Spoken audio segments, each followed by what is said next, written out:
This is the NBA. It's on NBC as the San Antonio Spurs visit the Oklahoma City Thunder. I don't know how this shit got me lazy. I gotta play that song. Hey, what's up, everybody? It's me, Doc G, coming at you with Sports Direct. Good to have everyone here today. Let's go. What's up? What's up? What's up? So we all seen two crazy thrillers. Let's cut right to the chase. Two crazy thrillers. Let me lower this. Yes. Good to have everyone listening, viewing, liking, subscribing. Share your comments. Most of y'all are silent. Let me hear what you guys say about this. You see it, write it, like it, subscribe it. Not a big deal. Hit that subscribe button. All right, but we had two thrillers of a game. Let's go. All right, OKC versus the Spurs. Spurs versus OKC and CAVS versus the New York Knicks. We are at it. Let's go. And right now, it did not disappoint. These two games did not disappoint. I am very, very, very elated about these two games. I watched both, and both did not disappoint. All right, I was unsure of who was going to win, Spurs or OKC, because Spurs are difficult to sometimes manage. Sometimes the young stars come out and they play it, and Wemby is supported. Other times they don't. OKC always comes to play. So I wanted to see how they're going to take the whole conundrum that is Wembayama. And they were able, right, to a certain point. But then Wemby said, nah, dog, not today, right? He looked like an older brother beating his little baby brother on a Fisher-Price toy, just dunking on everybody, barely dumping, boom, boom, boom, hitting three-pointers, doing everything. He destroyed them. 40-plus points, 20-plus rebounds. Amazing. All right, stellar night. Double overtime. That's what I'm saying. OKC is a tough team to beat. Even with the great play of the Spurs, it took them to 2 overtimes to get a win. This team does not lay down easily, especially at home. But they were able to stifle the OKC in Game 1. We'll see what happens tonight in Game 2. All right, now we'll go to the Knicks CAVS versus the Knicks. Got a lot to say about this. The Knicks were horrible. Both teams were horrible, right, in the second quarter. But in the first quarter, I was like, the Knicks are horrible. They were still winning by 11, even though they were like 1 and 12 in three-point line. Horrible shooting. All right, but CAVS began to wake up and get their legs underneath them. They started hitting their shots. Listen, Harden was hitting them. All right, then we had the whole team following along. And then they were a difficult team to beat. Difficult team. Mobley was doing his thing down on the block, destroying them. All right, taking advantage of the small guards. Now I understand why the Knicks go small, because when they're small, they're able to switch because they're focusing on the two guards. All right, they're focusing on them. But the thing is leaving Mobley open, it's leaving the other guys open. And that was a problem because everyone was hitting their shots. Now, fourth quarter, CAVS were up by 22. I said, no, game is over. Knicks, horrible. F was the grade up to that point. F.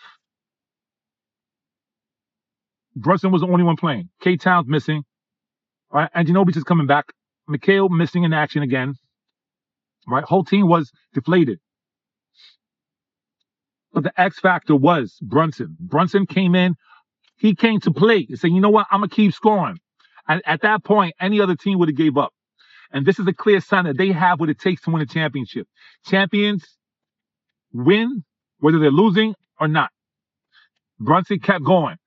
He won national titles in both high school and in college. He kept going. He knows that he has to keep going, keep digging. Right? After the game, he didn't know what was happening. He was in that zone. He just kept going and going and going. And then next thing you know, game was tied. The rest of the team began to wake up and say, wait, Brunson is doing it. Let's join in. And they started making their shots.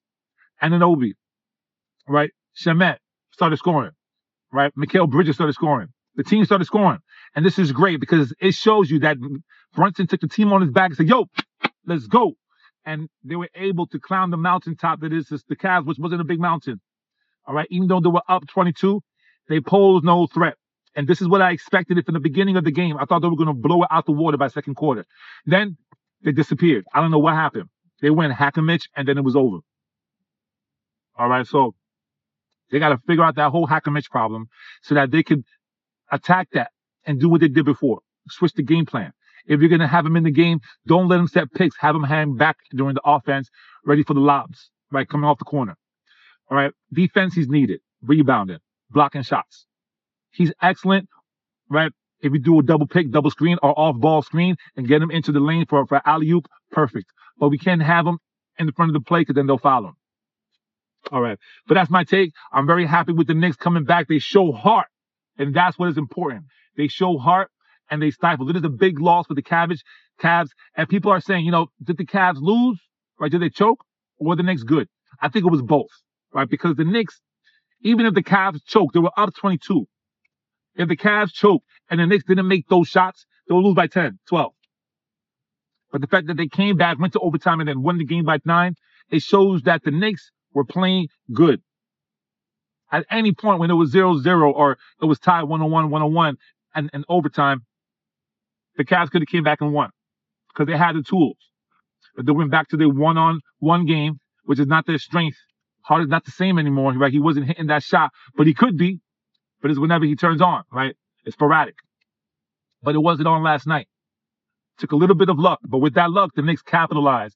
And that's important to capitalize, to know if you keep striking, you'll find the opportunity. If Brunson wasn't playing, if they gave up and they had their bench and the Cavs began to slump down, they would have missed the opportunity. The fact that Brunson kept at it, kept scoring, kept playing hard, and it ignited the Knicks, it reignited the Knicks again, and it allowed them to win the game. So it's both. You needed both things to happen. If one happened, the other didn't, it was not going to make an effect win. It would allow the Cavs to win. The Cavs could have played that and still won the game, regardless. All right, so that's my take. Much love and respect. Please like, share, and subscribe.